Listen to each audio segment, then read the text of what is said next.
இருக்கிறோம். இந்த ஜப ஆராதனைக்காக, வார்த்தை வழிபாடுக்காக நன்றி சொல்லுகிறோம்.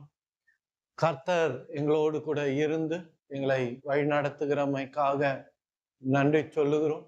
தொடர்ந்து நம்முடைய பாதையில எங்களை நடத்துவீராக. இயேசுவின் நாமத்தில் பிதாவே, ஆமென். 1 தீமோத்தேயு 6:9. ஐஸ்வர்யவான்களாக விரும்புகிறவர்கள் சோதனையிலும் கண்ணியிலும் மனுஷருடைய கேட்டிலும் அழிவிலும் அமிழ்கிற மதிகேடும் சேதமுமான பலவிதமான இச்சைகளிலும் விழுகிறார்கள். பண ஆசை எல்லா தீமைக்கும் வேறாய் இருக்கிறது. சிலர் அதை இச்சித்து விசுவாசத்தை விட்டு வழுவி அநேக வேதனைகளாலே தங்களை உருவ குத்தி கொள்ளுகிறார்கள்.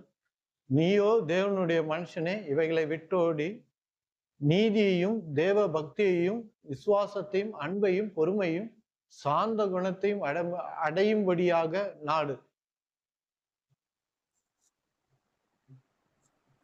இங்க கர்த்தர் ஐஸ்வர்யத்தை வெறுத்து விடு, அது உனக்கு தேவையில்லை அப்படின்னு சொல்றாரா? மாதம் 1 தேதி ஆன உடனே நமக்கு எல்லா பில்லும் வர ஆரம்பிக்குது. குடும்பத்தை கவனிக்கிறவங்களுக்கு அது தெரியும். 1ஆம் தேதி ஆன உடனே, சம்பளம் வாங்கின உடனே கரண்ட் பில்லு வருது, வீட்டு வாடகை வருது, டெலிஃபோன் பில்லு வருது, இன்டர்நெட் பில்லு வருது, மளிகை சாமான் பில்லு வருது, இன்னும் நிறைய பில்லுகளாக வருது. 1ஆம் தேதி ஆன உடனே இதெல்லாம் பணத்தை கொண்டு நாம் இதெல்லாம் சந்திக்கணும். அப்படி பணத்தை கொண்டு சந்திக்கணும்ன்ற இந்த உலகத்துல நாம வாழ்கிறோம்.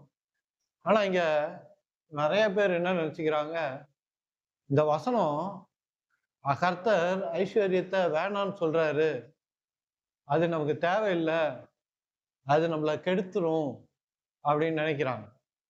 ஐஸ்வர்யவான்களாக விரும்புகிறவர்கள் சோதனையிலும் கண்ணியிலும் மனுஷரை கேட்டிலும் அழிவிலும் அமிழ்க்கிறது மதிக்கேடும் சேதமான பலவித இச்சைகளிலும் விழுகிறார்கள்.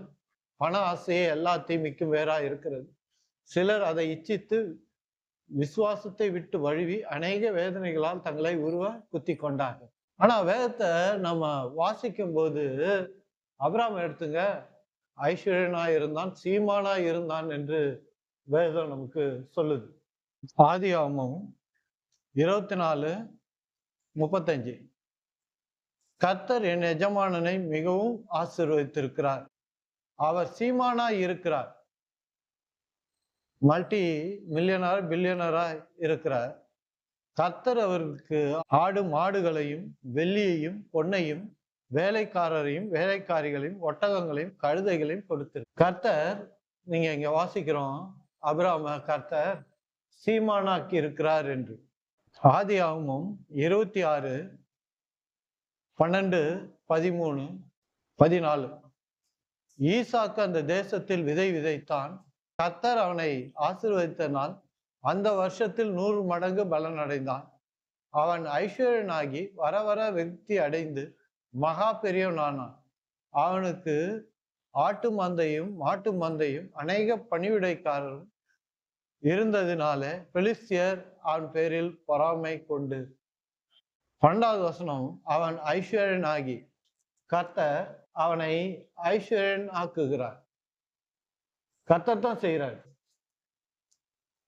இவன் அபிராமுடைய பிள்ளை ஈசாக்கு.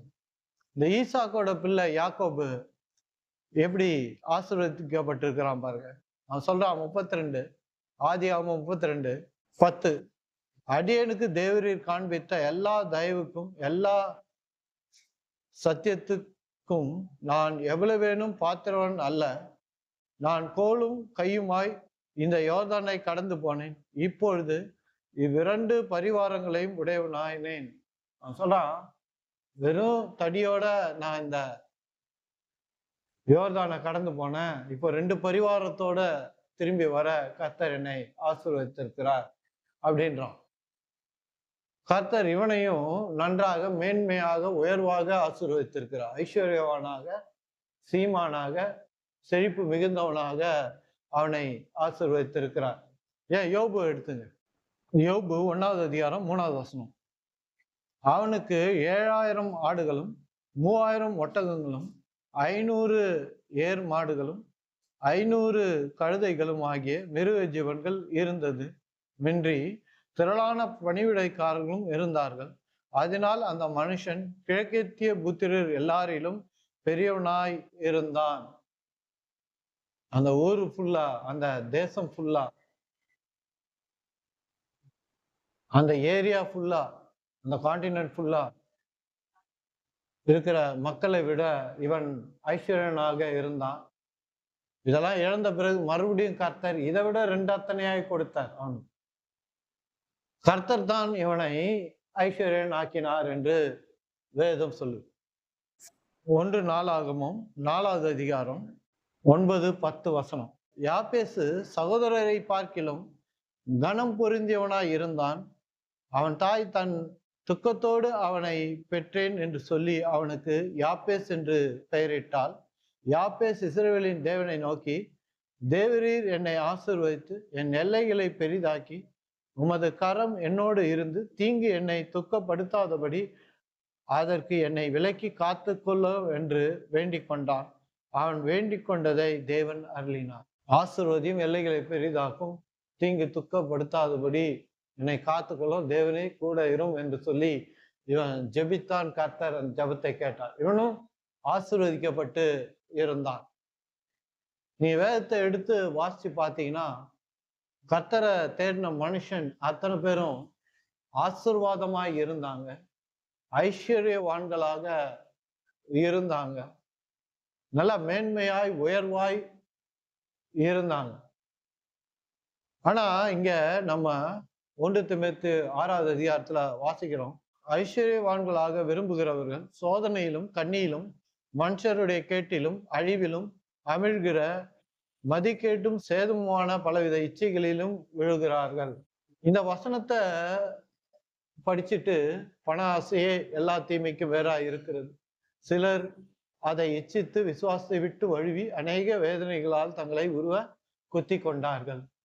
இந்த வசனத்தை அப்படியே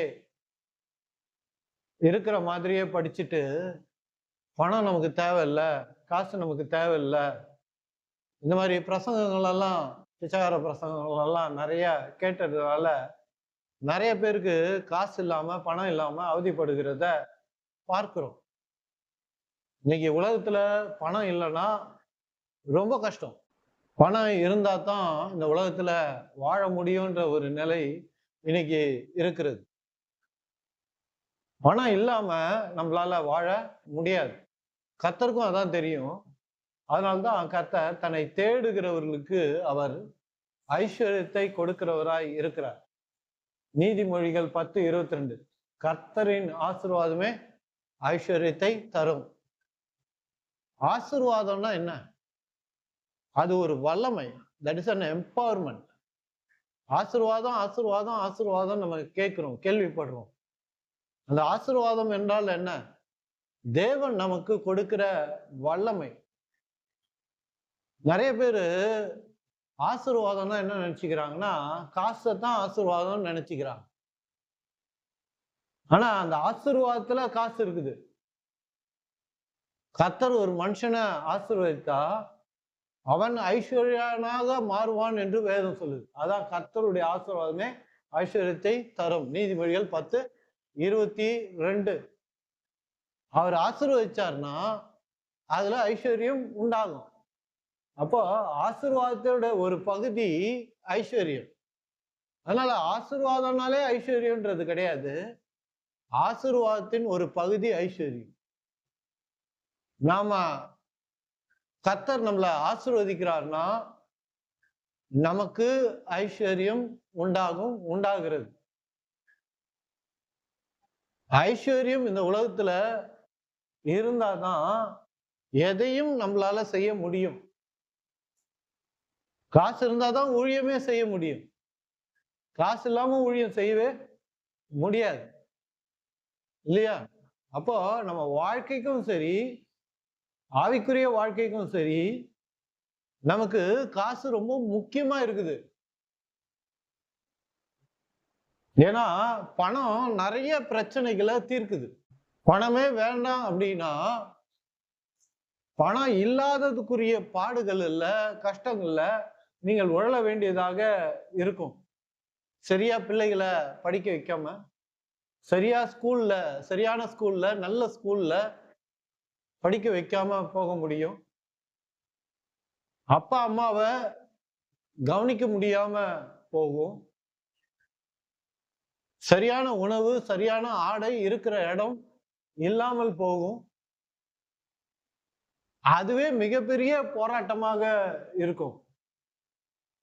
அதனால்தான் கர்த்தர் அவருடைய ஆசீர்வாதத்துல ஐஸ்வர்யத்தை தருவேன் என்று நீதிமொழிகள் 10:22 சொல்றார். நல்லா தெரிஞ்சுங்க, நம்ம எதை விரும்புகிறோமோ, எதை நாம் விசுவசிக்கிறோமோ அதை தான் கர்த்தர் கொடுப்பார். உன் விசுவாசத்தின்படி உனக்கு ஆகட்டும் என்று சொல்றார். உன் மனம் விரும்புவதை நான் தருவேன் சொல்றார். நீங்கள் நினைப்பதற்கும் கேட்பதற்கும் அதிகமாய் தருவேன்றார். கர்த்தர் உன் மன விருப்பத்தின்படி உனக்கு தந்தர்லி அப்படின்னு வேதம் சொல்லுது. நம்ம மனம் விரும்புகிறத, நம்ம விசுவசிக்கிறத கர்த்தர் தருவேன்னு சொல்றார். நம்ம விசுவசிக்காத காரியங்களை கர்த்தர் கொடுப்பதில்லை. நிறைய கிறிஸ்தவங்களுக்கு என்ன பிரச்சனைனா, ஆவிக்குரிய வாழ்க்கையில வருகிறார்கள், ஆலயத்துக்கு போறாங்க, வெள்ளை சட்டெல்லாம் மாட்டிக்கிறாங்க, வெள்ளை புடவெல்லாம் கட்டிக்கிறாங்க, நகையெல்லாம் தூக்கி போட்டுடுறாங்க, எல்லாம் பண்ணிடுறாங்க. கொஞ்ச காலம் ஆன பிறகு கர்த்தரிடத்துல, நான் நல்லவனா தானே இருந்தேன், ஏன் எனக்கு நல்லது செய்யல கடவுளே அப்படின்னு கேட்கிறாங்க. நான் நல்லவனா தானே வாழ்ந்தேன் ஆண்டவரே, ஏன் எனக்கு நீங்க ஆசீர்வாதத்தை கொடுக்கல? உலகத்துல பாருங்க, அவன்லாம் தீமையை செய்து, கெடுதியை செய்து, பாவங்களை செஞ்சு வாழுறான். அவன்லாம் நல்லா இருக்கிறான். ஆண்டவரே, நான் நல்ல மனுஷனா வாழ்கிறேன், எனக்கு நீங்க எதுவுமே செய்யலையே அப்படின்னு நிறைய ஆவிக்குரிய மக்கள் ஜெபிக்கிறார்கள். கர்த்தர் சொல்றாரு, நீ நல்லவனா வாழறதுனால நான் எதுவும் கொடுக்கறது இல்ல. நல்லவனா வாழணும், அவரை பிரதிபலிக்கிறவர்களாக இந்த பூமியில இருக்கணும். அது கண்டிப்பாக இருக்கணும், அது இல்லைன்னு சொல்லல. ஆனா நல்லவனா இருக்கிறதுனால ஆசீர்வாதம் வந்துடாது. நான் பரிசுத்தமா இருக்கிறேன் பிரதர், எனக்கு காசு வரும்னா வராது. அதெல்லாம் தேவை, அதெல்லாம் வேதம் போதிக்கிறது, அதுக்கு எதிரியும் கிடையாது நானு.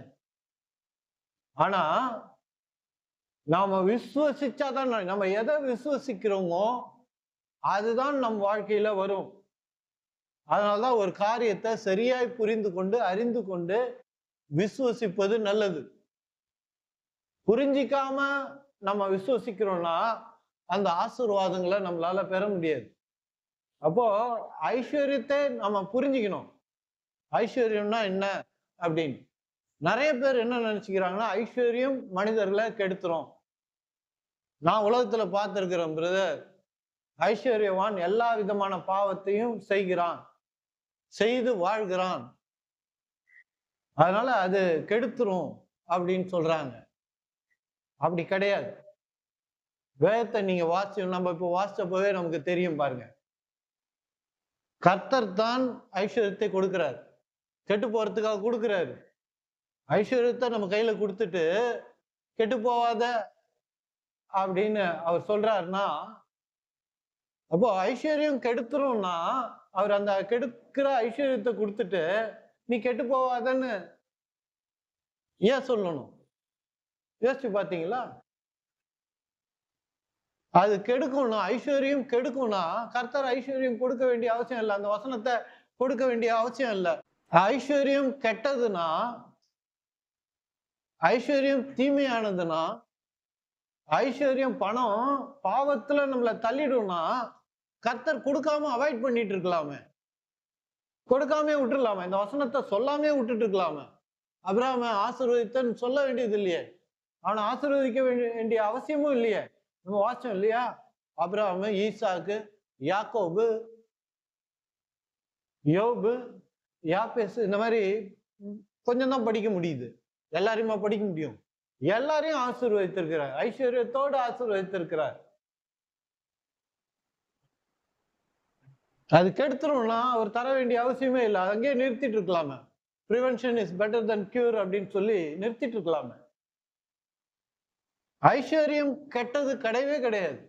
அது கெட்டதா இருந்தா கர்த்தர் அதை கொடுத்திருக்க மாட்டார். நிறைய பேரு அது கெட்டதுன்ற பிரசங்கங்களை நிறைய கேட்டிருக்கிறாங்க. அப்படிதான் ஐஸ்வர்யத்தை அவர்கள் புரிந்திருக்கிறாங்க. காசு அப்படிதான் புரிஞ்சிருக்கிறாங்க. அதனால அவர்கள் விரும்பாம விசுவசிக்காம போனாங்க. ஏன் விரும்பாம விசுவசிக்காம போனாங்கன்னா, ஐஸ்வர்யத்தை பற்றிய தெளிவு அவங்களுக்கு இல்ல, புரிதல் இல்ல, புரிந்து கொள்ளக்கூடிய தன்மை அவர்களுக்கு இல்ல. அவங்களுக்கு யாரும் புரிய வைக்கல, அவங்க போன ஆலயத்துக்கு அதை சொல்லி கொடுக்கல. அதனால ஐஸ்வர்யத்தை குறித்து அவங்க விசுவசிக்கல. இயேசுவை பாருங்க, அவர்களிடம் வந்து சுகத்தை கேட்டவங்களிடத்துல தான் கொடுத்தாரு. கொடுத்த பிறகு என்ன சொன்னாரு? நானா நினைச்சு கொடுக்கல, நீங்க விரும்பினீங்க, நீங்க விசுவசிச்சீங்க, அதனாலதான் நான் உங்களுக்கு கொடுத்தேன் அப்படின்றார் சுகத்தை.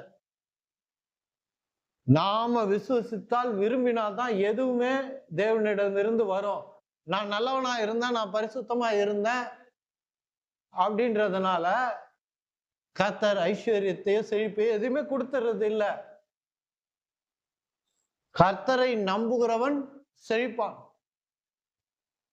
கர்த்தரை நம்புறது மட்டும் இல்ல, அவரை நம்புகிற மனுஷர்களை அவர் செழிக்க வைப்பார் என்று நம்ம விசுவசிச்சாதான் அது நடக்கும். நல்லவனா இருக்கிறது நல்லதுதான், ஆனா வல்லவனாகவும் இருக்கணும்னு வேதம் சொல்லுது. திறமசாலியாகவும் இருக்கணும், அறிவாளியாகவும் இருக்கணும், வெற்றிகரமான ஒரு மனுஷனாக, உயர்வான ஒரு மனுஷனாக நாம இருக்கணும்னு வேதம் சொல்லுது. நல்லவனா மட்டும் இருந்துடுறது இல்ல, வல்லவனாகவும் இருக்கணும், திறமசாலியாகவும் இருக்கணும், நம்மளை கண்டு வியப்படைகிறவர்களா இருக்கணும். யோசேப்பு அவனுடைய திறமையை பார்த்து, அவனோட ஆவியை பார்த்து, அவனை பார்த்தே அவர்கள் வந்து அசந்து போனாங்க. தானியேல் எடுத்துங்க, அடிமையாக கொண்டு வரப்பட்டான் பாபிலோனுக்கு. அவன் அடிமையாக கொண்டு வரப்பட்டான். அவன் அந்த ஊருக்காரனே கிடையாது. அவன் பாருங்க, ராஜாவுக்கு அடுத்த ஸ்தானத்துல போய் உட்கார்ந்தான். அவன் நல்லவன்றதுனால கர்த்தர் அந்த ராஜா அவனை தூக்கி அங்க உட்கார வச்சாரா? அவன் நல்லவனா இருந்தான், அதுல எந்த மாற்றமும் இல்லை. அது மட்டும் போதாது கிறிஸ்துவ வாழ்க்கைக்கு. நான் பரிசுத்தமா இருக்கிறேன் பிரதர் அப்படின்றது மட்டும் போதாது, நாம் வல்லவர்களாகவும் இருக்கணும். தானியேல் எடுத்து பாருங்க, அடிமையாய் கொண்டு வரப்பட்டு, எப்பவுமே பாருங்க, அடிமையாக கொண்டு வருவாங்கன்னா ஒரு தேசத்துல எல்லாரையுமே அடிமைகளாக்கிட மாட்டாங்க. அந்த ராஜா, அவனுக்கு தெரியும் ஹியூமன் ரிசோர்ஸ்னா என்னன்னு தெரியும் அவனுக்கு. நமக்கு தான் தெரிய மாட்டேங்குது, ஆவிக்குரிய மனிதர்களுக்கு.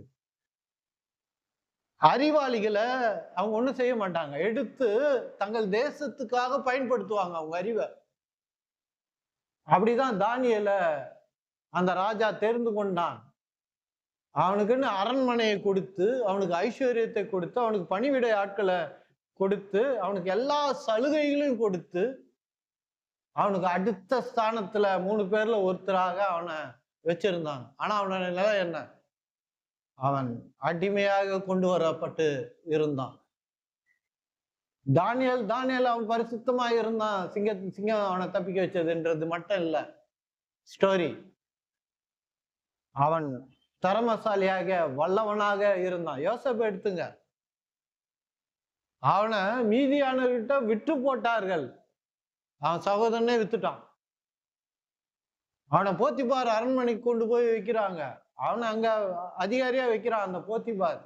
அவன் திறமையும் அவன் அறிவையும் பார்த்து மறுபடியும் சிறைச்சாலையில கொண்டு போய் போடப்படுகிறான். அவன் அங்கேயும் பாருங்க, அவன் அங்க கைதியாவே இல்லை, அங்க ஆபீசர் மாதிரி இருக்கிறான் உள்ள.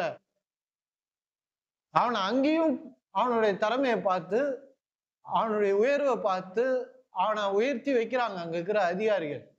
பிறகு பார்க்கிறோம் ராஜாவாக மாறி போனான் என்று. நாம பரிசுத்தமா மட்டும் இருக்கிறது மட்டும் இல்ல, நல்லவனா மட்டும் இருக்கிறது மட்டும் இல்ல, அதை மட்டும் நம்பி அதை மட்டும் விசுவசிச்சு நம்ம அப்படியே இந்த காலத்தை ஓட்டிடலாம் அப்படின்னா, பண தேவைகள் வரும்போது யாராவது கொடுப்பாங்களா? இவங்க கொடுப்பாங்களா? அவங்க கொடுப்பாங்களா? அவங்க செய்வாங்களா? ஆண்டவரே யாரையாவது அனுப்பும் ஆண்டவரே, யாராவது கொடுக்க செய்யும் ஆண்டவரே அப்படின்னு ஜெபிக்க வேண்டியதுதான். யார்கிட்டயாவது கேட்கறதுதான் வேண்டியதாக இருக்கும். அதனால பணம்ன்றது இந்த வாழ்க்கைக்கு, இந்த உலகத்துக்கு, உலக வாழ்க்கைக்கு முக்கியமாகுது. பாஸ்டரா இருந்து நான் சொல்றேன், ஊழியங்களும் என்ன சொல்றது, பணத்தினாலதான் நடக்குது. கர்த்தர் தான் நடத்துறாரு. ஊழியத்துல பணத்தை பயன்படுத்துறோம். அப்போ காசுன்றதும் இதைதான் நான் சொல்ல விரும்புறேன். விசுவசிச்சாதான் ஆண்டவரே எனக்கு தேவைக்கு இருந்தா போதும் ஆண்டவரேன்னா நம்ம தேவைக்கு மட்டும்தான் இருக்கும். காசு வேணாம் ஆண்டவரே, நான் பாவம் செஞ்சு பரலோகத்துக்கு வர முடியாம போயிட போகுது ஆண்டவரே, எனக்கு காசே வேணாம் அப்படின்னா காசே வரப்போறது கிடையாது. விசுவசிச்சாதான் உண்டாகும். எதுவுமே விசுவாசத்தினால்தான் உண்டாகும். இங்க கேட்கறதுனால உண்டாகாது. கர்த்தருடைய வார்த்தையை விசுவசிக்கிறதுனால தான் நடக்கும். நம்ம இங்க கேட்டுட்டு எனக்கு காசே தேவையில்லை, பணமே தேவையில்லை, அது முக்கியம் இல்லை பிரதர் அப்படின்னு நம்ம பேச ஆரம்பிப்போம்னா காசு வராது. எதை நம்ம வெறுக்கிறோமோ அது நம்ம கிட்ட வரவே வராது. எதை நம்ம மன ரீதியாக, சிந்தனை ரீதியாக வேண்டான்னு சொல்றோமோ அது நம்ம கிட்ட வராது. அப்புறம் ஆண்டவர்கிட்ட போய், ஆண்டவரே என் தேவை என்னன்னு உங்களுக்கு அறியாதா ஆண்டவரே, என் தேவைன்னு என்னன்னு தெரியாதா ஆண்டவரே, ஏன் ஆண்டவரே நீர் எனக்கு கொடுக்க மாட்டீர் அப்படின்னா நீ விசுவசிக்கவே இல்லைன்னு கர்த்தர். விசுவசிச்சாதான் பணமும் வரும். நீங்க எவ்வளவு விசுவசிக்கிறீங்களோ அந்த அளவுக்கு தான் வரும். அதனால்தான் எந்த சப்ஜெக்ட் ஆனாலும் வேதத்துல அதை குறித்த சரியான அறிவை நாம் அடைய வேண்டும். அதன்படி நாம் செய்யணும். யாக்கோபு 1:22 அல்லாமலும் நீங்கள் உங்களை வஞ்சியாதபடிக்கு திருவசனத்தை கேட்கிறவர்களாய் மாத்திரம் அல்லாமல் அதன்படி செய்கிறவர்களாயும் இருங்க. அந்த வசனத்துக்கு கீழ்ப்படுகிறவர்களாக இருங்க. கேட்டுட்டு நம்ம வீட்டுக்கு போயிட்டு ஐஸ்வர்யமே வேணாம் ஆண்டவரே, ஐஸ்வர்யமே தேவையில்லை ஆண்டவரே அப்படின்னு நம்ம ஜெபிக்கிறோம், இல்ல அதை நம்புறோம், அதை விசுவசிக்கிறோம்னா நம்ம கேட்ட வார்த்தைக்கு நம்ம கீழ்ப்படியலன்னு அர்த்தமாகுது. இங்க 1 தீமோத்தேயு 6:9 வாசிக்கிறோம், ஐஸ்வர்யவான்களாக விரும்புகிறவர்கள் சோதனையிலும் கண்ணியிலும் மனுஷரை கேட்டிலும் அழிவிலும் அமிழ்கிற மதிக்கேட்டுக்கும் சேதமான பலவித இச்சைகளிலும் விழுகிறார்கள். என்ன இப்படி சொல்லுத, வேணான்னு சொல்லிடலாம் அப்படின்னு நினைக்கிறோம். முதல்ல நம்ம வேதத்தை வாசிக்கும் போது அப்படியே கண்ணை மூடின்னு நம்பிடக்கூடாது. விசுவசிக்கணும், சரியாய் விசுவசிக்கணும். நம்புறதுக்கு தான் வேதம் கொடுக்கப்பட்டிருக்கு. ஆனா ஒரு வசனத்தை படிச்சுட்டு அதுதான் அப்படின்னு நம்பிடக்கூடாது. நாம வேதம் வாசிக்கும் போது ஒரு வசனத்தை வாசிக்கிறீங்கன்னா அதுல கேள்விகள் வருதுன்னா அந்த அந்த அதிகாரத்தை படிங்க. முதல்ல இருந்து படிச்சீங்கன்னா பதில் வரும். அப்படி பதில் வரலன்னா இப்போ இந்த 1 தீமோத்தேயுக்குள்ள அந்த 1 தீமோத்தேயு முழுவதும் வாசிங்க. நீங்க கேட்ட கேள்விக்கு பதில் வரும். அப்படி 1 தீமோத்தேயுலயும் பதில் இல்லைன்னா திருமுகங்கள் எல்லாத்தையும் வாசிங்க, பதில் வரும். அப்படியும் பதில் வரலன்னா மத்தேயுல இருந்து வாசிங்க, ஃபுல்லா புதிய ஏற்பாடு ஃபுல்லா வாசிங்க, பதில் வரும். அப்படியும் பதில் வரலன்னா பைபிள் ஃபுல்லா வாசிங்க, உங்களுக்கு பதில் வரும். ஓல்ட் பைபிள் என்ன சொல்லுது அந்த வசனத்தை குறித்து, முழு பைபிளும் என்ன சொல்லுது, ஆதி ஆகமத்திலிருந்து வெளிப்பாடு வரைக்கும் அந்த வசனத்தை குறித்து என்ன சொல்லுது அப்படின்றத நாம சிந்திக்கணும், தியானிக்கணும். அதை வச்சுதான் ஒரு வசனத்தை நாம புரிந்து கொள்ள முடியும். இந்த வசனத்தை படிச்சுட்டு பண ஆசை எல்லா தீமைக்கும் வேற இருக்கிறது அப்படின்றத மட்டும் படிச்சுட்டு நாம பணத்தை விரும்பாமல் போகிறது தான் நிறைய கிறிஸ்தவங்களுடைய பிரச்சனையாய், போராட்டமாய், கஷ்டமாய் இருக்குது. அவங்களுக்கே அவங்க வாழ்க்கை கடக்கும் போது ஒரு விஷயம் அவங்களுக்கே புரியுது, இந்த ஐஸ்வர்யம் வேணாம்னு சொன்னவங்களுக்கே புரியுது. அவங்க என்ன செய்யறாங்கன்னா, அவங்க பிள்ளைங்களை நல்லா படிக்க வைக்கிறாங்க. அந்த பிள்ளைங்க தலையெடுத்து பெரிய ஆட்கள் ஆகி விசுவசிக்கிறாங்க. அந்த பிள்ளைங்க நல்லா இருக்கும், படிச்சா நல்லா நல்லா இருக்கலாம், நிறைய காசு கிடைக்கும், நல்லா வேலைக்கு போகலாம், ஊழியம் பண்ணலாம், நல்லது செய்யலாம். அதனால என்ன செய்யறாங்க, தாங்கள் செய்த தப்பு என்ன, ஐஸ்வர்யத்தை விரும்பாம போயிட்டாங்க. பிள்ளைங்களும் கெட்டு விடக்கூடாது, தங்களை போல ஆயிடக்கூடாதுன்னு சொல்லி படிக்க வைக்கிறாங்க. ஆனா வேதம் சொல்லுது, கர்த்தருடைய ஆசீர்வாதமே ஐஸ்வர்யத்தை தரும். அதை நம்ப மாட்டாங்க, கடைசி வரைக்கும் நம்ப மாட்டாங்க. தாங்க பிள்ளை தலையெடுத்து தங்கள் வாழ்க்கையை மாற்றும் என்று நிறைய தகவல்கள் நினைக்கிறாங்க. அதுக்காக தான் படிக்க வைக்கிறாங்களே. தங்க வாழ்க்கையினால தங்களுடைய பிள்ளைகளை படிக்க வைக்கிறதுனால தங்கள் பிள்ளைகள் தலையெடுத்த பிறகு தங்களுடைய வாழ்க்கை மாறும்.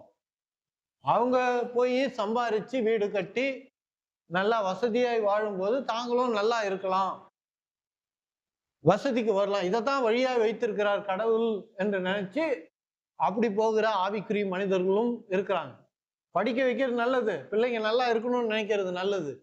ஆனா வேதம் என்ன சொல்லுது, கர்த்தருடைய ஆசீர்வாதமே ஐஸ்வர்யத்தை தரும் என்று சொல்லுகிறது. அவர் ஆசீர்வதிச்சான்னா அதுல ஐஸ்வர்யம் இருக்குது. ஆசீர்வாதம் என்பது ஐஸ்வர்யம் மட்டும் இல்ல, அதுல செழிப்பு இருக்கிறது, அதுல சமாதானம் இருக்குது, சந்தோஷம் இருக்குது, அதுல எல்லாமே இருக்குது. எல்லாமே சேர்ந்ததுதான் ஆசீர்வாதம். அந்த ஆசீர்வாதம் ஒரு மனுஷன் மேல வரும்போது அந்த ஆசீர்வாதத்துல இருக்கிற எல்லாமே வரும். உபாகமம் 8:18 கடைசி 3 வரி, ஐஸ்வர்யத்தை சம்பாதிக்கிறதற்கான பலனை உனக்கு கொடுக்கிறவர். ஐஸ்வர்யத்தை கொடுக்கிறவர் இல்ல கர்த்தர், ஐஸ்வர்யத்தை சம்பாதிக்கிற பலனை கொடுக்கிறவர். சம்பாதிக்கிற பலனை கொடுக்கிறவர், காசு கொடுக்கிறவர் இல்ல கர்த்தர். நம்ம ஜெபம் பண்ண பிறகு நமக்கு முன்னாடி கட்டுக்கட்டா காசை கொண்டாந்து வைக்கிறவர் இல்ல, இல்ல ஒரு செக்கை கொண்டாந்து வைக்கிறவர் இல்ல, நம்ம மேசையிலையோ இல்ல நம்ம பைபிளுக்குள்ளேயோ காசை வைக்கிறவர் இல்லை. நிறைய பேர் ஜெபம் பண்ணிட்டு பைபிளுக்குள்ள ஏதாவது இருக்குதான்னு பார்ப்பாங்க. ஏதாவது காசை கர்த்தர் வச்சிருக்கிறாரா, செக்கு உள்ள வச்சிருக்கிறாரா அப்படின்னு பாக்குறவங்களாம் இருக்கிறாங்க. சில சமயத்துல ரோட்ல நடக்கும் போது எங்கேயாவது காசு கீழே கிடக்குதா, கர்த்தர் எங்கேயாவது கீழே போட்டு வச்சுக்கிறாரா, ஏதாவது தங்க செயின் ஏதாவது கிடைக்குதா அப்படின்லாம் அப்படியே ஜெபம் பண்ணினே கீழே பார்த்துனே போறவங்கலாம் இருக்கிறாங்க. இந்த கர்த்தர் ஆசீர்வாதத்தை தருகிறவர் என்று தெரியாதவங்க இந்த வேலையெல்லாம் பண்றாங்க. கிறிஸ்தவங்களே யாராவது கொடுப்பாங்களா, யாருக்காவது போன் பண்ணி பார்ப்போம், யார்கிட்டயாவது கேட்டு பார்ப்போம், யாராவது தராங்களா, அப்படி கர்த்தர் அவங்க இருதயத்துல ஏதாவது பேசி இருக்கிறாரா, சொல்லி இருக்கிறாரா, யாராவது காது தட்டி கொண்டாந்து கொடுப்பாங்களா, அப்படி எல்லாம் நிறைய கிறிஸ்தவர்கள் நம்புறாங்க. ஆனா இங்க வேதம் என்ன சொல்லுது, அதான் வேதத்தை குறித்த தெளிவு நமக்கு ரொம்ப திரும்ப திரும்ப முக்கியமா இருக்கு. அதுதான் ஒரு பிரசங்கி ரொம்ப முக்கியமா இருக்கிறது. ஞாயிற்றுக்கிழமையில நீங்க வந்து இங்க உட்கார்ந்து வசனத்தை கேட்கறது ரொம்ப முக்கியமா இருக்குது. சொல்றாரு பாருங்க, ஐஸ்வர்யத்தை சம்பாதிக்கிறதுக்கான பலனை உங்களுக்கு கொடுக்கிறவர், சம்பாதிக்கிற பலனை கொடுக்கிறவர். நிறைய பேரு ஆவிக்குரிய வாழ்க்கைக்கு வந்த பிறகு வேலையெல்லாம் விட்டுட்டு வீட்டுக்குள்ளே உட்கார்ந்துருப்பாங்க. நான் ஜெபம் பண்ணிக்கினே இருக்க போறேன் பிரதர்,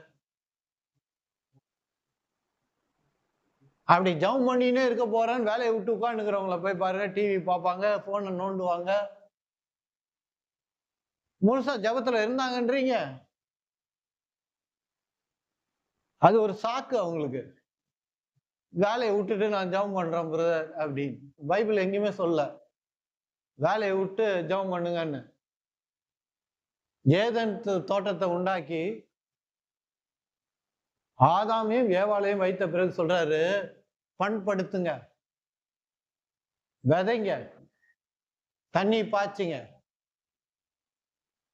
நல்லா தரைய நல்லா உழுது நல்லா அறுவடை பண்ணுங்க, வேலை செய்யுங்க அப்படின்னு சொல்லி ஆதாமுக்கும் ஏவாளுக்கும் கர்த்தர் வேலையை கொடுக்கிறார் அவங்கள படைப்பித்த போது. அந்த வேலையை அவங்க செய்யறாங்க. அதனாலதான் ஏதேன் என்பது நீங்க நினைச்சுக்காதீங்க ஏதேன் தோட்டத்தை மட்டும்தான் படைச்சாரு அப்படின்னு. அதுக்கப்புறம் வெட்டாம் தரைகளை உண்டாக்கி இருந்தார்.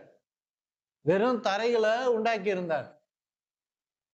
ஏன்னா அதனாலதான் அவர் சொல்றாரு ஆதாம்கிட்ட ஏவாள்கிட்டையும், நீங்க இத பண்படுத்துங்க, விதைங்க, உழுங்க, தண்ணீர் பாய்ச்சுங்க. அதுக்கு தனியா நிலங்களை கொடுத்திருந்தாரு. சாதாரண நிலைகளை கொடுத்திருந்த கட்டான் தரைகளை கொடுத்திருந்தார். இவங்க நீர் பாய்ச்சி விதைச்சு அதுக்குரிய எல்லா மினரல்ஸையும் அதுல போட்டு பெஸ்டிசைட்ஸ் எல்லாம் போட்டு அதை விளைய வைத்து அறுவடை செய்தார்கள். வேலை செஞ்சாங்க அன்னாடம். அதனால சபைக்கு வந்துட்டோம், ஆவிக்குரிய வாழ்க்கைக்கு வந்துட்டோம், நான் வேலைக்கே போக மாட்டேன், இனிமேல் நான் ஜெபம் பண்ணிக்கினே இருக்க போறேன் அப்படின்னா காசு உங்களுக்கு வரப்போறது கிடையாது. அது சின்ன வேலையா இருந்தாலும் சரி, பெரிய வேலையா இருந்தாலும் சரி, அந்த கொடுக்கிற வேலைய நாம சரியா செய்யணும், கவனமா செய்யணும், சரியா செய்யணும், கிளீனா செய்யணும். வேலையை நம்ம ஏனோ தானம்லாம் செய்யக்கூடாது. போய் அங்க போய் பைபிள் வாசிக்க கூடாது, அங்க போய் உட்காந்து பைபிள் படிச்சு ஜெபம் பண்ணின்னு இருக்கக்கூடாது. அங்க கர்த்தர் வேலையை நமக்கு கொடுத்திருக்கிறார். அந்த வேலையை சரியா நாம செய்யணும். ஆண்ட்ரூ மேக் சொல்லுவாரு, ஊழியத்துக்கு வருவதற்கு முன்பாக அவரும் ஒரு மனைவியும் ஜெபம் பண்ணிக்கிட்டே இருப்பாங்களாம் வீட்டுல. ஆனா காசு பணம் எதுவுமே இருக்காதான் சொல்றாரு. அவங்க அம்மா வீட்டுக்கு போய் தான் சாப்பிடுவாங்களாம். அதுவும் வாரத்துக்கு ஒரு நாள் சாப்பிட்டாலே பெரிய விஷயம் அப்படின்றார். ஒரு வேலையோ 2 வேலையை தான் சாப்பிடுவாங்களாம் வாரத்துக்கே. நல்லா கவனிங்க, நல்லா ஆவிக்குரிய மனிதர்கள் தான் அவங்க. அவரால் வாடகை கூட கட்ட முடியாதான் சொல்லுவார். வாடகை கூட கட்ட முடியாது. இருந்தாலும் அவர் போற சர்ச்சில் இருக்கிறவங்க சரி, இவர் பிரசங்கியாச்ச, அவருடைய சர்ச்சில் இருக்கிறவங்க சரி அப்படின்னு வாடகை இல்லாம கம்மியா வாங்கிட்டு கேட்காம இருந்தாங்களாம். அப்ப அவர் சொல்றாரு, ஒண்ணு ஊழியம் செய்யணும், இல்ல வேலைக்கு போகணும். ஆவிக்குரிய மனிதர்கள் வேலையை விட்டுட்டு ஜெபம் பண்ணினே இருந்தா காசு வந்துகிட்டே இருக்கும்ன்றது கிடையாது. அதனால்தான் ஆவிக்குரிய மனிதர்களாக மாறின பிறகு நாம வெறும் வீட்டுல கதவை சாத்தி ஜெபம் பண்ணிக்கிட்டே இருக்கிறோம்னா அது கிடையாது கிறிஸ்துவ வாழ்க்கை. நான் 24 மணி நேரம் ஜெபம் பண்றேன் பிரதர் அப்படின்றது, உட்கார்ந்து வீட்டை கதவு சாத்தின்னு ஜெபம் பண்றேன் பிரதர் அப்படின்றது இல்ல. கர்த்தர் கொடுக்கிற வேலையை நம்ம செய்யணும், இல்ல ஊழியத்தை செய்யணும். ஏன் வேலையை கொடுக்கிறாரு தெரியுங்களா? உங்களுக்கு பணத்தை கொடுக்கறதுக்காக இல்ல. அவருக்கு பணத்தை கொடுக்கறதுக்கு நிறைய வழி இருக்கலாம். வேலை ஏன் கொடுக்கிறாரு? உங்க கூட வேலை செய்கிறவர்களுக்கு கர்த்தரை பற்றி சொல்ல, கர்த்தர் செய்த அற்புதங்களை சொல்ல, அதிசயங்களை சொல்ல, உங்க வாழ்க்கையில கர்த்தர் நிகழ்த்தின காரியங்களை அவர்களுக்கு சொல்ல, கர்த்தரை பற்றி சொல்ல தான் ஒரு வேலையை கொடுக்கிறார் கர்த்தர். சைனா போல தேசங்கள்ல எல்லாம் பாருங்க, ஆலயம்லாம் வச்சு நடத்த முடியாது. இங்கெல்லாம் நமக்கு எவ்வளவு ஃப்ரீடம் கொடுத்துருக்காங்க பாருங்க. டெமோக்ராட்டிக் கண்ட்ரியில வாழ்கிறோம். அங்கெல்லாம் பிரசங்கம் பண்ண முடியாது. அங்கெல்லாம் பிரசங்கம் பண்ண முடியாதுன்னுக்குள்ள பிரசங்கமே பண்ண முடியாது, பின் வாங்கிடக்கூடாது. அங்க ஒரு வேலையை எடுத்தோம்னா, அங்க ஒரு 10 பேர் 20 பேர் 50 பேர் இருக்கிறாங்கன்னா ஒரு வேலையை எடுத்தோம்னா அவங்களுக்கு நம்ம சுவிசேஷம் சொல்லலாம், கர்த்தர் செய்த அற்புதங்களை அதிசயங்களை சொல்லலாம், நம்முடைய ஜெபம் கேட்கப்பட்டது என்பதை சொல்லலாம் அவங்களுக்கு. அதற்கு தான் தேவன் ஒரு வேலையே கொடுக்கிறார். நாங்க போய் வேலையும் செய்யணும், மீதி நேரங்கள்ல டைம் கிடைக்கும் போது அவர்களுக்கு சுவிசேஷமும் சொல்லணும். அதுக்குரிய வாய்ப்பு நமக்கு அமைகிறது. அதனாலதான் சைனால பாருங்க நிறைய ரகசிய கிறிஸ்தவங்க இருக்கிறாங்க. 33% வந்து கிறிஸ்தவங்க இருக்கிறாங்கன்னு சொல்றாங்க சைனால. வெளியே இறங்கமாக அங்க சர்ச்சை கிடையாது. இங்க இந்தியால எல்லாம் இருக்குது, இன்னும் 2% நம்ம தாண்டல.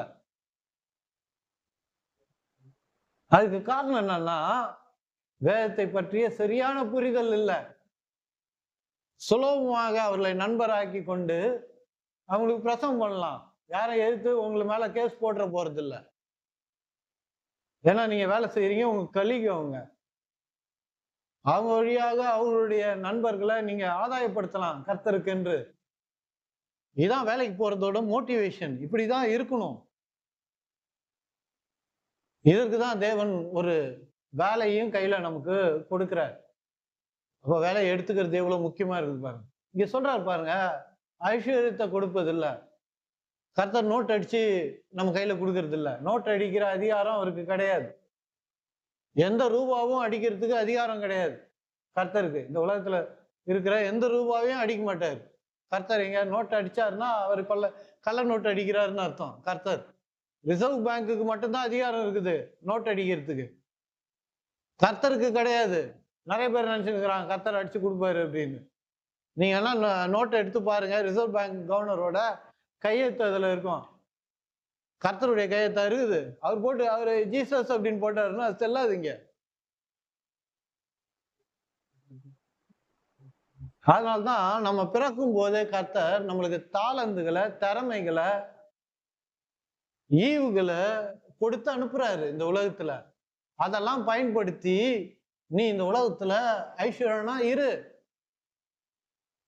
நான் கொடுத்த தாளந்துகளை, திறமைகளை, ஈவுகளை, கிஃப்ட்ஸை பயன்படுத்து.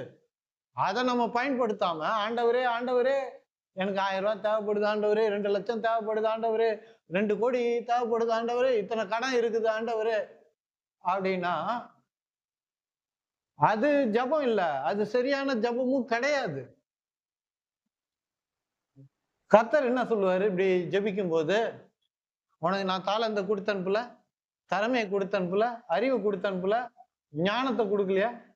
யாக்கோபு 1:5 உங்களில் ஒருவன் ஞானத்தில் குறைவுள்ளவனாய் இருந்தால் யாவருக்கும் சம்பூர்ணமாய் கொடுக்கிறவரும் ஒருவரையும் கடிந்து கொள்ளாதவருமாகிய தேவனிடத்தில் கேட்க கடவான், அப்போது அவனுக்கு கொடுக்கப்படும். ஞானத்தை கேளுங்க, சம்பாதிக்கிற ஞானத்தை கேளுங்க அப்படின்னு வேதம் சொல்லுது. எப்பவுமே நாம குறைவுபடும் போது, எதுல குறைபட்டாலும் சரி, கர்த்தர் இடத்துல ஞானத்தை கேட்கணும். ஞானத்தின் குறைவு தான் நம்ம வாழ்க்கையில ஏற்படுகிற குறைவுகள். குறைவுக்கு காரணமே நம்ம ஏதோ காசு குறைஞ்சிருச்சு, சமாதானம் குறைஞ்சிருச்சு வாழ்க்கையில அப்படின்னு நம்ம நினைக்கிறோம். ஆரோக்கியம் குறைஞ்சிருச்சு அப்படின்னு நினைக்கிறோம். இல்ல, ஞானம் குறைஞ்சிருச்சு. அதனால்தான் நம்ம வாசிக்கிறோம் பாருங்க, ஓசியா 4:6 என் ஜனங்கள் அறிவில்லாமையினால், ஞானம் இல்லாமல் சங்காரமாகிறார்கள், அழிந்து போகிறார்கள். வேதத்தை பற்றிய சரியான ஞானம் இல்லாததுதான் மனுஷனுக்கு பிரச்சனையா இருக்குது. நான் ஆவிக்குரிய மனிதர்களுக்கு, சபைக்கு வரவங்களுக்கு நான் சொல்றது இதுதான். வந்து ஏதோ நான் வசனத்தை கேட்கிறேன் அப்படின்றது இல்ல. சரியான வசனத்தை சரியான வெளிப்பாடோடு அதை புரிந்து கொண்டு அது சொன்னபடி நம்ம நடக்கும் போதுதான், அதன்படி ஜெபிக்கும் போதுதான் ஆசீர்வாதம் வரும். நிறைய பேர் என்ன நினைச்சுக்கிறாங்க, ஜெபிச்சுக்கினே இருந்தா ஆசீர்வாதம் வந்துடும் அப்படின்னு நினைக்கிறாங்க. நான் காலையில உட்கார்ந்து ஜெபிக்க போறேன் பிரதர், ராத்திரி வரைக்கும் ஜெபிக்க போறேன். கர்த்தரும் கால்குலேட் பண்ணுவாரு, எவ்வளவு நேரம், எத்தனை மணி நேரம் ஜெபம் பண்ணி, 9 மணி நேரம் ஜெபம் பண்ணிக்கிறாங்க, அதனால நம்ம அவங்களுக்கு பதில் அளிப்போம் அப்படின்னு பதில் அளிக்கிறாரு நினைச்சுக்கிறாங்க. எவ்வளவு நேரம் ஜெபம் பண்றோன்றத கர்த்தர் பார்த்துட்டு நமக்கு பதில் அளிப்பார் அப்படின்னு நிறைய பேர் நினைக்கிறாங்க. நிறைய பேர் லீவ் எல்லாம் போட்டு வேலையெல்லாம் விட்டு காரியங்களுக்காக ஜெபம் பண்றாங்க. ஆனா கொஞ்ச நாள்ல தெரிஞ்சிடும் ஜெபம் எல்லாம் கேட்கப்படலன்றது. ஏன்னா இவங்க நம்பிக்கை என்னன்னா, எவ்வளவு நேரம் கர்த்தரோடு உட்கார்ந்து ஜெபம் பண்ணிடணுமோ அந்த மணிக்கணக்கா பார்த்துட்டு, ஆஹா என் பிரசன்னத்துல இத்தனை மணி நேரம் இருந்துட்டாங்க அப்படின்னு சொல்லி கர்த்தர் இருந்தா வச்சுக்கோ அப்படின்னு பல்கா கொடுப்பாருன்னு நினைச்சுக்கிறாங்க நிறைய பேர். நீங்க நல்லா தெரிஞ்சீங்க, பரலோகத்துல டைமே கிடையாது. கர்த்தர் என்ன கடிகாரம் மாட்டி இருக்கிறாரா? பரலோகத்துல கையில வாட்ச் ஏதாவது கட்டி இருக்கிறாரா? ஏதாவது கேலண்டர்கள் ஏதாவது இருக்குதா? தேவன் இடத்துல, கர்த்தர் இடத்துல டைம்ன்ற ஒரு விஷயமே கிடையாது. கர்த்தரே எபோவ் டைம் தான், டைமுக்கு மேலானவர். அவரு டைமை படைச்சிருக்கலாம், இந்த உலகத்துல நேரத்தை படைச்சிருக்கலாம். கர்த்தர். ஆனா அவருக்கு டைம் கிடையாது. பரலோகத்துக்கு நம்ம போகணும்னா டைம் கிடையாது. இங்கதான் வயசாகுது, அங்க வயசாக போகுது. வயசாக போறது கிடையாது. நிறைய பேர் நினைச்சுக்கிறாங்க கர்த்தர் நல்லா வெள்ளை தாடி வச்சுக்கின்னு நல்லா வெள்ளை முடியோடு அப்படியே உட்கார்ந்து வயசானவரா இருப்பாருன்ற மாதிரி படங்கள்லாம் போட்டுறாங்க கோயில்ல. பிதா அப்படின்ன உடனே அவர் ரொம்ப வயசானவரா கிழவரா இருக்கிற மாதிரி காமிச்சிருவாங்க. இன்னும் ஒரு நாள் செத்துட்டதான் காமிப்பாங்க உங்களுக்கு. கிடையாது. அவருக்கு அங்க வயசு ஆயிடுச்சு. அவங்களுக்கு டைமே கிடையாது. நம்ம அங்க போனாலும் நமக்கு வயசாக போறது இல்லை. நம்ம நித்தியத்துக்கும் அங்க வாழ போறோம். நித்தியத்துக்கும் நம்ம இருக்க போறோம். அதனால அவருடைய இதுல டைம்ன்றது கிடையாது. அதுதான் தாவீது சொல்றாரு, இங்க 1000 வருஷம் அங்க ஒரு நாள் போல அப்படின்றாரு. அங்க ஒரு நாள் அப்படின்னு எடுத்துக்காதீங்க. 1000 வருஷம் அங்க ஒரு நாள் அப்படின்னு கிடையாது. அவருக்கு அங்க டைமே கிடையாது. இங்க ஏன் டைம்ன்ற ஒரு விஷயம் வருது? நல்லா யோசிச்சு பாத்தீங்களா? சூரியனும் சந்திரனும் இருக்கிறதுனால டைம்ன்ற ஒரு விஷயம் வருது இல்லையா? சூரியனை சுத்துது. ஒரு தடவை சுத்தி வரும்போது ஒரு வருஷம் பூமி. பூமி தன்னைத்தானே சுத்தி கொள்ளும் போது ஒரு நாள். இதான் டைம். இங்க ஒருவேளை சூரியன் இல்லாம இருக்கணும், இது சுத்தி வராம இருக்கும்னா நமக்கெல்லாம் தேதி கிடையாது, கேலண்டர் கிடையாது, டைமே கிடையாது. புரியுதுங்களா? பரலோகம் எதையாவது சுத்தி வருதா இல்ல தன்னை சுத்தி வருதா? அங்க வேதம் சொல்லுது, கர்த்தரே உனக்கு நித்திய வெளிச்சமா இருப்பாருன்னு. ஏன்னா இது மெட்டீரியலிஸ்டிக் வேர்ல்டு, பொருள் உள்ள உலகம் இது, பொருளாதார உலகம் இது. ஆனா அது ஆவிக்குரிய உலகம். அங்க வேதம் சொல்லுது கர்த்தரே வெளிச்சமா இருப்பார். இந்த பூமியை உண்டாக்குறதுக்கு முன்னாடியே வெளிச்சம் இருந்தது. அவரே வெளிச்சமா இருந்தார். அதனால கடவுள் நம்ம டைமை பார்த்து சொல்றது இல்லை. ஒண்ணு, ஒரு நாள் உபவாசம் எடுத்தா ஆண்டவர்கிட்ட பதில் வரும். இல்ல 3 நாள் உபவாசம் இருந்தா வரும், 7 நாள் இருந்தா வரும், 40 நாள் வந்தா வரும், அதை டபுள் ஆக்கி 80 நாள் ஆனா வரும். அப்படின்னா டைமை பார்த்து கடவுள் பதில் சொல்லுவார் இல்ல? அவருக்கு டைமும் கிடையாது. Is out of time. விசுவாசம் என்பது அது என்ன அப்படின்னா, இப்போ எனக்கு உண்டாயிருக்குது, இப்போ என்கிட்ட இருக்கிறது என்பதுதான் விசுவாசம். அதை புரிஞ்சுக்கணும்னா அவுட் ஆஃப் டைம்ல போனாதான் விசுவாசத்தையே புரிஞ்சுக்க முடியும். டைமை விட்டு வெளியே வந்தாதான் விசுவாசத்தையே புரிஞ்சுக்க முடியும். விசுவாசத்துக்கு கடந்த காலமும் கிடையாது, வருங்காலமும் கிடையாது, நிகழ்காலம் மட்டும்தான். அப்போ நாம உட்காந்து 7 நாள் 10 நாள்ல பதில் கொடுப்பாரு கர்த்தர் அப்படின்னா அதெல்லாம் பதில் வரப்போறதே கிடையாது. அப்போ இங்க சொல்றாரு பாருங்க, அறிவில்லாததுனால என் ஜனங்கள் அறிவில்லாமையினால் சங்காரமாகிறார்கள். அப்போ வேதத்தோட சரியான அறிவு இருந்தா அதை தலைக்கீழ போட்டுக்கலாம். நன்றா இருப்பாங்க, மேன்மையா இருப்பாங்க, உயர்வாக இருப்பாங்க என்பதுதான்.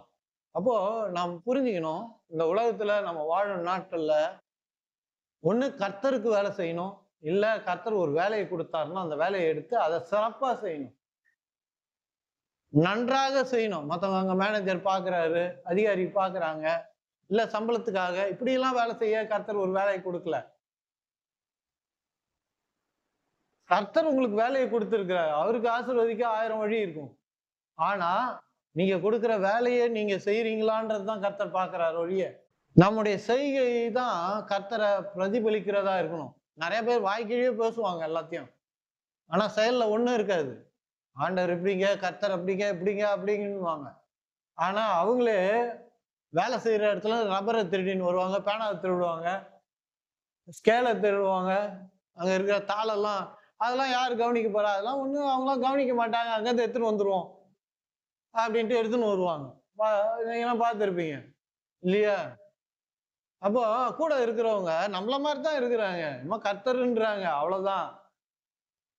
என்னத்துக்கு அந்த கடவுளை நான் தெரிஞ்சுக்கணும்? நம்ம எக்ஸ்ட்ராடினரியா இருக்கணும். யோசேப்பை போல, தானியேலை போல அறிவாளிகளாக, திறமசாலிகளாக, வல்லவர்களாக இருக்கணும். அப்போ இங்க சொல்றாரு, ஐஸ்வர்யத்தை சம்பாதிக்கிற பலனை கொடு, ஐஸ்வர்யத்தை இல்ல, அதை சம்பாதிக்கிற பலனை கொடுக்கிறார். அதனால்தான் நாம் தெரிஞ்சுக்கணும், இந்த உலகத்துல நாம் பிறக்கும் போதே நமக்கு தேவன் தாளந்துகளை, திறமைகளை, ஈவுகளை, கிஃப்ட்ஸை கொடுத்து அனுப்புறாரு. நம்ம அதுக்காக தான் ஜெபிக்கணும் ஆண்டவர்கிட்ட. காசு வேணும்னு இல்லை, ஆண்டவரே எனக்கு என்ன தாளந்து கொடுத்துருக்கீங்க, என்ன திறமை கொடுத்துருக்கீங்க, என்ன ஈவு கொடுத்துருக்கீங்கன்னு எனக்கு தெரியல ஆண்டவரே, எனக்கு வெளிப்படுத்துங்க அப்படின்னு சொல்லி ஜெபிப்பீங்கன்னா கர்த்தர் உங்களுக்கு திறமையும் தாளந்துகளையும் உங்களுக்கு கொடுத்ததை வெளிப்படுத்துவார். ஏற்கனவே கொடுத்துட்டார். யோபு சொல்றான் பாருங்க, எல்லாத்தையும் இழந்த பிறகு நான் வெறும் கையனா வந்தேன், வெறும் கையனா போறேன். இதான் நிறைய பேர் நினைச்சுக்கிறாங்க. இப்படிதான் வேதத்தை வாசிக்காதீங்கன்னு நான் சொல்றேன். கர்த்தர் யோபு வெறும் கையனா அனுப்பினார் இந்த உலகத்துல. அவனுக்கு புரியல பாருங்க, பெதட்டுறான். நிறைய பிரச்சனை இருக்கிறவங்க இந்த மாதிரி தான் பெதட்டுறது பைபிளை வச்சுக்கிட்டு. ஏன் அப்படின்னா, கர்த்தர் பிறக்கும் போதே நமக்கு திறமைகளை, தாளந்துகளை, ஈவுகளை கொடுத்து தான் அனுப்புறாரு. உள்ள இருக்குது. படிப்பறிவினாலதான் நமக்கு ஐஸ்வர்யத்தை சம்பாதிக்கணும்ன்ற அவசியம் இல்லை. ஆனா நான் உங்களுக்கு சொல்றேன், சர்ச்சுக்கு வரவங்களுக்கு சொல்றேன், பிள்ளைகளை நல்லா படிக்க வைங்க. ஆனால் ஒண்ணு தெரிஞ்சுங்க, கர்த்தர் உங்களுக்கு கொடுத்த தாளந்துகளை கண்டுபிடிங்க. உங்க பிள்ளைகளுக்குள்ள கர்த்தர் என்ன தாளந்துகளை கொடுத்திருக்கிறார், என்ன ஈவுகளை கொடுத்திருக்கிறார், என்ன திறமைகளை கொடுத்திருக்கிறார் அப்படின்றத கவனிங்க. அதை செய்யுங்க. பிள்ளைகள் இடத்துல கண்டுபிடிக்க ஸ்கூல்ல சேர்த்து விட்டேன் அப்படின்றதுல, நான் இன்ஜினியர் படிக்கல, நான் டாக்டர் படிக்கல, என் பிள்ளைய அது படிக்கட்டும், அவன் கலெக்டர் ஆகட்டும், அவன் டாக்டர் ஆகட்டும் அப்படின்னு படிக்க வைக்கிறவங்க நிறைய பேர் இருக்கிறாங்க. ஆவிக்குரிய மக்களாகிய நாம சபைக்கு வந்த பிறகு இந்த மாதிரி எல்லாம் படிக்க வைக்க கூடாது. நம்மளால முடியல, சரி பையனாவது ஃபர்ஸ்ட் போகட்டும் அப்படின்னு இன்ஜினியரை படி, அவனுக்கு ஏறல, அவனுக்கு டாக்டரை படிக்க வைக்கிறது, அவனுக்கு அது புரியல. அவனுக்கு என்ன தாளந்த கர்த்தர் கொடுத்திருக்கிறார் என்பதை சொல்லி ஜெபிக்கணும். அந்த பிள்ளைக்காக ஜெபிக்கணும். அந்த பிள்ளையும் கண்டுபிடிக்க நாம அவங்கள ஜெபிக்க வைக்கணும். சரியான வழியில அவர்களை நடத்தணும். அதுக்குதான் நீதிமொழிகள் புத்தகமே கொடுக்கப்பட்டிருக்கு நமக்கு. உன் பிள்ளைய ஞானத்துல நடத்து, நம்மள நடத்த சொல்றாரு கர்த்தர். ஞானத்துல, அறிவுல நடத்து. அந்த பிள்ளைக்குள்ள என்ன டேலண்ட் இருக்குது. சும்மா நீ இன்ஜினியர், எங்க அண்ணன் பையன் படிச்சுட்டான், என் தங்கச்சி பையன் படிச்சுட்டான், என் வேலை இருக்கிறவங்க பிள்ளைங்களை இன்ஜினியரிங் படிக்க வச்சுட்டாங்க, அமெரிக்காவுக்கு அனுப்பிட்டாங்க, என் பிள்ளைங்க நான் அமெரிக்காவுக்கு அனுப்ப போறேன் படிக்க வச்சு, இன்ஜினியரிங் படிக்க வச்சு அப்படின்வாங்க. நாளைக்கு அந்த பிள்ளை இவங்க வயோதிகமான பிறகு திரும்பி பார்ப்பதே கிடையாது. நிறைய பிள்ளைங்க அந்த மாதிரி காசு அனுப்பிடுறாங்க. அனாதை இல்லத்துக்கு காசு அனுப்பி பார்த்துங்க எங்க அப்பா அம்மாவை. இன்னும் சொந்தக்காரங்கிட்ட சொல்றாங்க, இல்லை ஏதாவது ஒரு பிள்ளை அவங்க அண்ணனும் தம்பியா இருந்தா காசு அனுப்பி பாருங்க, அடக்கம் பண்றதுக்கு காசு கொடுக்குறேன், அதையும் நான் கொடுக்குறேன், நீங்களே அடக்கம் பண்ணிடுங்க, நான் லீவு கிடைக்கும் போது வரேன் அப்படின்னு வராங்க. இந்த தாய் தகப்பனுக்கெல்லாம் நான் இவ்வளவு கஷ்டப்பட்டு படிக்க வச்சேனே, அவன் வரலையானா என்ன அர்த்தம்? அது நல்லா யோசிச்சு பாருங்க. நீங்க தானேங்க அமெரிக்காவுக்கு அனுப்பி விட்டீங்க, நீங்க தானே இதெல்லாம் சொல்லி கொடுத்தீங்க. இதை சொல்லி கொடுத்தீங்களா? கட்சி காலத்துல என் கூட இருக்கணும் அப்படின்றதெல்லாம் சொல்லி கொடுத்தீங்களா? எதுவுமே சொல்லி கொடுக்காம அந்த பிள்ளைங்க மேலே குறை சொல்லிடுறது. இந்த வயசானவங்க பிள்ளைங்க பாத்துக்கல, வயசான காலத்துல பார்க்கலன்னு ஊரெல்லாம் சொல்றது. அதுக்கு காரணமும் இவர்கள் தான். படி படி படின்னு அவனுக்கு ஏறாத படிப்பை படிக்க வச்சு அவனை அமெரிக்காவுக்கு அனுப்புனா அவன் வெறுத்தே போயிடுறான். அப்பாவை அடிச்சு கிடிச்சு துன்புறுத்தி அவனை திட்டி கிட்டி எதையோ சொல்லி படிக்க வச்சு அவனுக்கு போன பிறகு, அமெரிக்காவுக்கோ இல்ல எங்கேயோ போன பிறகு அப்பா திட்டினதுதான் ஞாபகம் வருது. அவ்வளவு மோசமா திட்டுற அப்பாலாம் இருக்கிறாங்க. இதை பாரு, தம்பியை பாரு, அண்ணனை பாரு, அவங்க பிள்ளைங்களை பாரு, இவங்க பிள்ளை என் வேலை செய்யற இடத்துல இருக்கிறவனை பாரு, அவன் எப்படி படிச்சான், அந்த பிள்ளை எல்லாம் ஒண்ணும் இல்லாம படிச்சான், அப்படி இப்படின்னு வேண்டியது. இதெல்லாம் அவங்களுக்குள்ள போயிடுது. நீ படிக்க வச்சு இல்ல, நான் காசு அனுப்புறேன், அதோட இருந்துக்கோ. தாளந்துகளை, திறமைகளை, ஈவுகளை நாம் கண்டுபிடிக்கணும். வெளிநாட்டுல எல்லாம் பாருங்க, ஸ்கூல்ல சேர்த்தீங்கன்னா டீச்சரே சொல்றாங்க, ஒரு 6-7 வயசு, 8வது 9வது 10வதுலாம் போகும்போது இந்த பிள்ளைக்கு இந்த டேலண்ட் இருக்குதுங்க, அங்க சேர்த்து விடுங்கன்றாங்க. இங்க அந்த டீச்சர்ஸ் சொல்றது இல்ல, இன்ஜினியர் படி, டாக்டர் படி, காசு சம்பாதிப்ப.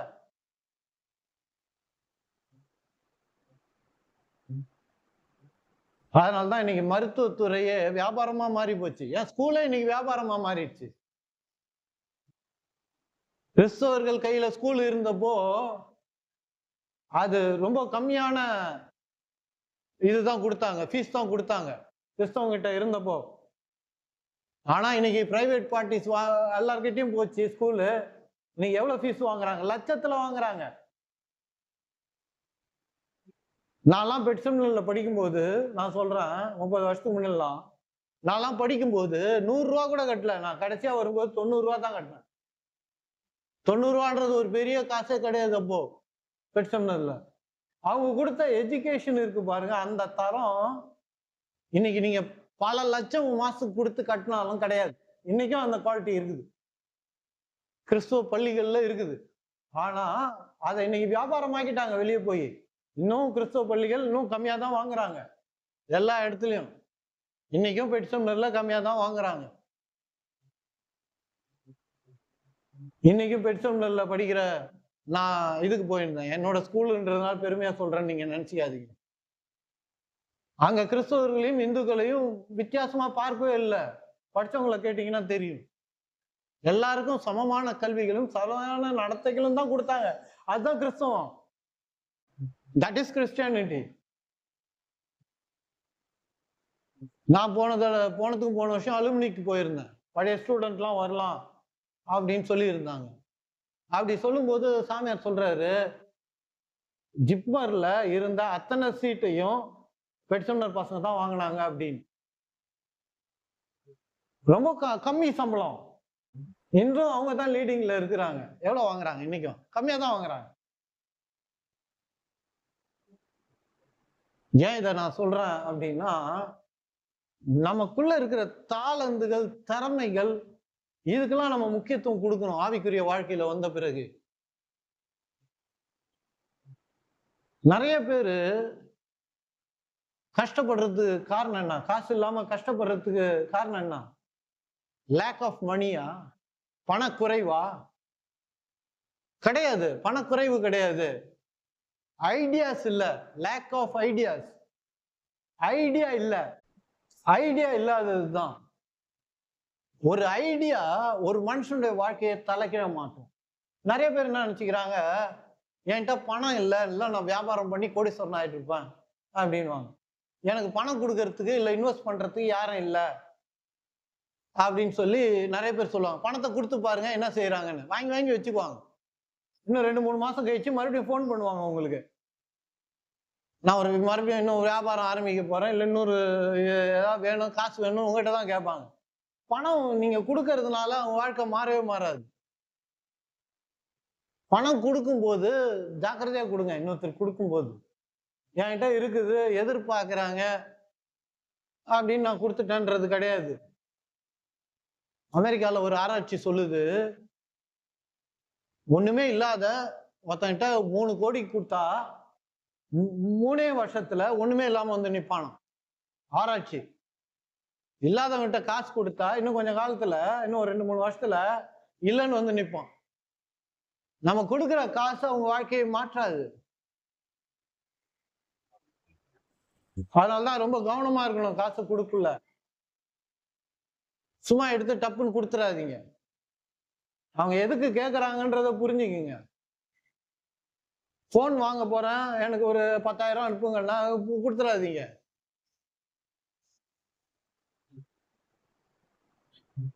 படிக்கிறதுக்கு கேட்கறாங்களா, கொடுங்க.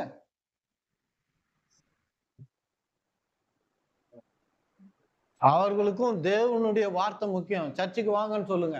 அதை சொல்ல மாட்டாங்க நிறைய கிறிஸ்தவங்க. காசை மட்டும் கொடுத்துன்னு இருக்கிறாங்க உட்காந்து. சர்ச்சுக்கு வாங்கன்னு சொல்லுங்க. நீங்க காசு கொடுக்கும் போதே சொல்லுங்க, சர்ச்சுக்கு வாங்க, நான் கொடுக்குறேன் வாங்க. ஏன்னா கர்த்தரே சொல்லி இருக்கிறாரு, உலக பொருட்களை கொண்டு நண்பர்களை ஆதாயப்படுத்துங்கன்னு சொல்லி இருக்கிறாரு. புரியுதுங்களா? காசை கொடுக்கறதுக்கும் ஒரு மனசு வேணும். அதோட நீங்க நிறுத்திடாதீங்க. நீங்க கர்த்தர் இல்லை அவங்களுக்கு. நீங்க காசை கொடுத்துக்கின்னு அவங்க பிரச்சனையை சால்வ் பண்றதுக்கு. கர்த்தர் உங்ககிட்ட கையில காசு கொடுத்துருக்கிறாருன்னா கொடுங்க. ஆலயத்துக்கு வாங்க, வந்து கேளுங்க அப்படின்னு சொல்லுங்க. இந்த வேதத்தை குறித்த அறிவு தான் இந்த வேதத்துல சொல்லப்பட்டிருக்க வெளிப்பாட்டின் அறிவு தான் அவங்கள நிரந்தரமான விடுதலைக்குள்ள நடத்துமா ஒழிய, ஆசீர்வாதத்துக்குள்ள நடத்துமா ஒழிய, நம்ம கொடுக்கிற காசு அவளை நடத்தாது. நிறைய பேர் 60 வயசு ஆயிடுச்சு பிரதர், நான் ரிட்டையர் ஆயிட்டேன் பிரதர், இனிமேல் எனக்கு யார் காசு கொடுப்பான்னு தெரியல. கர்த்தர் சொன்னாரா ரிட்டையர் ஆயிட்டீங்கன்னு? 60 வயசு ஆயிடுச்சு நீ ரிட்டையர் ஆயிட்டப்பா அப்படின்னு கர்த்தர் சொன்னாரா? ஆவிக்குரிய வாழ்க்கையில ரிட்டையர்மெண்ட்டே கிடையாது. அமெரிக்கா, ஆஸ்திரேலியா எல்லாம் பாருங்க 75, 65, 70 வயசு வரைக்கும் ரிட்டையர்மெண்ட் ஏஜ். இங்க பாப்புலேஷன் அதிகமா இருக்கிறதுனால கவர்மெண்ட் வந்து என்ன இன்னொருத்தருக்கு வாய்ப்பு கொடுக்கணுன்றதுக்காக 58, 60ன்னு வச்சுட்டாங்க. அங்கெல்லாம் பாத்தீங்கன்னா ஃபாசல் எல்லாம் கூட 60க்கு மேலதான், 65ன்னு நினைக்கிறேன். ஆஸ்திரேலியா 75ன்னு நினைக்கிறேன். இங்க ரிட்டையர் ஆனோடனே கர்த்தர் டிக்ளேர் பண்ணிட்டாரு, நீங்க ரிட்டையர் ஆயிட்டீங்க, ஆண்டவரே நான் ரிட்டையர் ஆயிட்டேன், காசுக்கு எங்க போவேன் அப்படின்னு கூடாது. காலேபும் மோசேவும் 80, 85 வயசுல கானான் தேசத்துக்குள்ள போக துள்ளி குதித்தா நடந்தார்கள், போனாங்க அப்படின்னு வேதம் சொல்லுது. கிளம்புனாங்களாம். எப்போ? 80, 85 வயசுல. அதனாலதான் அவனுக்குன்னு கர்த்தர் கொடுத்த காரியங்களை, வேலைகளை அந்த மோசே செய்ததுனாலதான் வேதம் சொல்லுது, கண் பார்வை மங்காதவனும் உடல்ல பலன் குன்றாதவனா 120 வருஷம் வரைக்கும் இருந்தான். ஏன் இருந்தான்? அவனுக்கு முன்னாடி தரிசனம் இருந்தது. அவனுக்கு தேவன் தாளந்துகளை கொடுத்திருக்கா, திறமைகளை கொடுத்த, ஈவுகளை கொடுத்த, ஐடியாஸ் கொடுத்திருக்காரு. நான் அதை செயல்படணும்னு ஒவ்வொரு நாளும் ஏஞ்சி அவன் செயல்பட்டான். என்னடா வாழ்க்கை இது, வேலைக்கு போக வேண்டியதாகுது, என்ன செய்யறதுன்னு தெரியல. அப்படியா? சீக்கிரத்துல உடம்புல வியாதி வரும், பிரச்சனைகள் வரும், ஆஸ்பத்திரிக்கு போவோம், அதோட பரலோகத்துக்கு போக வேண்டியதுதான். அதனாலதான் ஐடியலா இருக்காதீங்கன்னு சொல்றது. தனியா இருக்காதீங்க. Idleness is the worship of the devil அப்படின்னு சொல்லுவாங்க உலகத்துல. பைபிள்ல எந்த வசனமும் கிடையாது அதுக்கு. நீங்க தனியா இருந்தீங்கன்னா பிசாசு தேவையில்லாத எண்ணங்களை உங்களுக்குள்ள கொண்டு வந்து உங்களை சீக்கிரமாக அதை நம்ப வச்சு பரலோகத்துக்கு ஈஸியாக சீக்கிரமா கொண்டு போயிடுவான். சீக்கிரம் பரலோகம் போயிடுவீங்க. தனியா இருக்கிற மனுஷனை பாருங்க, நிறைய மைண்ட்ல ப்ராப்ளம் இருக்கும், வாழ்க்கையில பிரச்சனை இருக்கும். தேவனுடைய காரியங்களை ஈடுபாடோடு சந்தோஷமா மகிழ்ச்சியா செய்யணும். நான் சொல்றேன் பாருங்க, ஒரு ஐடியா, ஃபேஸ்புக்ன்றது ஒரு ஐடியா தான். சாம்சங் போனுன்றது ஒரு ஐடியா தான். வால்மார்ட்ன்றது ஒரு ஐடியா தான். புரியுதுங்களா? ஆன்டி வைரஸ் சாஃப்ட்வேர்ன்றது ஒரு ஐடியா தான். டாடா கம்பெனியை பாக்குறீங்க, அது ஒரு ஐடியா தான். அவருக்குள்ள தோன்றினா ஒரு ஐடியா தான். காசு உங்களை மாத்திடாது. யாரும் வந்து ஒரு 10 லட்சம் 1 கோடி கொடுக்கறதுனால உங்க வாழ்க்கை மாறிடாது. கொஞ்ச நாள்ல அது காணாம போயிடும். தேவன் உங்களுக்கு கொடுக்கிற ஒரு ஐடியாவை இந்த பூமியில எடுத்து செயல்படுத்தினீங்கன்னா உங்க ஐடியாவுக்கு தேவையான எல்லாமே இந்த பூமியில இருக்குது. ஒண்ணுமே இல்லைன்னு சொல்லவே முடியாது. இப்போ போன் எடுத்துங்க, இந்த போன்ல பேச முடியும்ன்ற ஐடியா நம்ம கையில இன்னைக்கு இருக்குது. 20 வருஷத்துக்கு முன்னாடி இல்ல 25 வருஷத்துக்கு முன்னாடி கையில போன் கிடையாது, வீட்டுல தான். ஆனா இன்னைக்கு கையில போன் இருக்குது. அந்த காலத்துல இருந்த மனுஷன் நம்மளை பார்த்தா அவ்வளவுதான் அசந்து போயிடுவாங்க. அவங்களுக்கு தெரியும் ஆசீர்வாதம்னா என்னன்னு. நாங்க வாழலையே அப்படின்வாங்க. இன்னைக்கு ஒருத்தர் வந்தா இந்த போன்ன்றது ஒரு ஐடியா தான். அந்த ஐடியா எங்க ஒண்ணு உதிக்குது? மனுஷனுடைய ஆவியில வந்து சிந்தனையில வருது. அது சிந்தனையில வந்த பிறகு அதுல இருக்கிற உலகத்துல இருக்கிற அந்த பொருட்கள் எங்கெங்க கிடைக்குது, எங்க இருக்குது, எல்லாத்தையும் எடுத்து சேர்த்து வச்சு அசம்பிள் பண்ணி நம்ம கையில கொடுக்குறான். அதுக்கு பின்னாடி ஒரு ஐடியா தான் இருக்குது. ஃபேஸ்புக் எடுத்துங்க, ஒரு ஒரு 6 நிமிஷமா 8 நிமிஷமா 2-3 வருஷத்துக்கு முன்னாடி நின்றுச்சு. அது ஓனர் சொல்றாரு 6 பில்லியன் என்னமோ லாஸாம். சிம்பிளி ஒரு ஐடியா தான். ஐஸ்வர்யத்தை கேட்காதீங்க, ஐடியாவை கேளுங்க கர்த்தரிடத்துல. தேவன் நம்ம கொடுத்த தாளந்து, திறமை, ஈவுகள், இதை நான் கண்டுபிடிக்க எனக்கு உதவி செய்யுங்கன்னு கேளுங்க. Every one is unique. ஒருத்தரை பார்த்து ஒருத்தர் நம்ம காப்பி அடிக்கணும்னு அவசியம் இல்லை. அவங்கள போல இருக்கணும்ன்றது அவசியம் இல்லை. அவங்க செய்யற வேலையை செய்யணும், படிப்பு படிக்கணும்ன்ற அவசியம் இல்லை.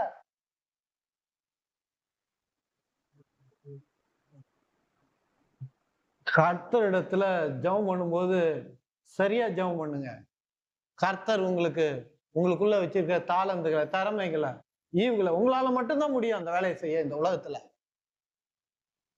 அதை நீங்க செய்வீங்க. ஐடியாவை கொடுப்பாரு பாருங்க, அந்த ஐடியாவை எக்ஸிக்யூட் பண்ணுங்க, அந்த பிளானை எக்ஸிக்யூட் பண்ணுங்க. அந்த மாதிரி ஐடியா வந்தவங்க இன்னைக்கு மல்டி பில்லியனரா இருக்கிறாங்க. அதை எக்ஸிக்யூட் பண்ணவங்க எல்லாம் எங்கேயோ இருக்கிறாங்க. இன்னைக்கு நேரம் ஆயிடுச்சு, டைம் ஆயிடுச்சு. ஐடியாவை கேளுங்க, ஜெபம் பண்ணுங்க, ஞானத்தை கேளுங்க, அறிவை கேளுங்க. பணத்தை கேட்டுட்டு இருக்காதீங்க. பணம் வேணான்றவங்க தான் பணத்தை பத்தி நிறைய ஜெபிப்பாங்க. நீங்க பாத்தீங்கன்னா பணத்தை வெறுக்கிறவங்க, பிடிக்காதவங்க, நான் சாதாரணமா இருந்துக்கிறேன் ஆண்டவரே, இருக்கிறதே போதும்ன்றவங்களோட ஜபத்தை கவனிச்சு பாருங்க. நாளைக்கு சாப்பாட்டுக்கு இல்லை ஆண்டவரே, உடுத்துறதுக்கு இல்லை ஆண்டவரே, பிள்ளைக்கு ஃபீஸ் கட்டுறதுக்கு இல்லை ஆண்டவரே, எங்க அப்பா அம்மாவை நிறைய சரியான மருத்துவமனையில சேர்க்கறதுக்கு காசு இல்லை ஆண்டவரே அப்படின்னு ஜெபம் பண்ணுவாங்க. நீங்க நல்லா கவனிச்சு பாருங்க, காசு தான் அங்க இருக்கும் வேணான்றவங்க இடத்துல. ஆனா கர்த்தருடைய ஆசீர்வாதமே ஐஸ்வர்யத்தை தரும். அவர் நமக்கு சம்பாதிக்கிற பலனை கொடுக்கிறவர் என்பதை விசுவசிக்கிறவங்க, விசுவாசத்தை புரிந்து கொண்டவர்கள் பெருசு பெருசா ஜெபம் பண்ணி பெருசு பெருசா வாங்கியிருப்பாங்க. அன்றாட தேவைகளுக்காக அவர்கள் ஜெபிப்பது கிடையாது. தொடர்ந்து வாரமும் இந்த பிரசங்கத்தை கேட்போம். எல்லாரும் எழுந்து நிற்போம். இன்னைக்கு திருவிருந்து இருக்கு.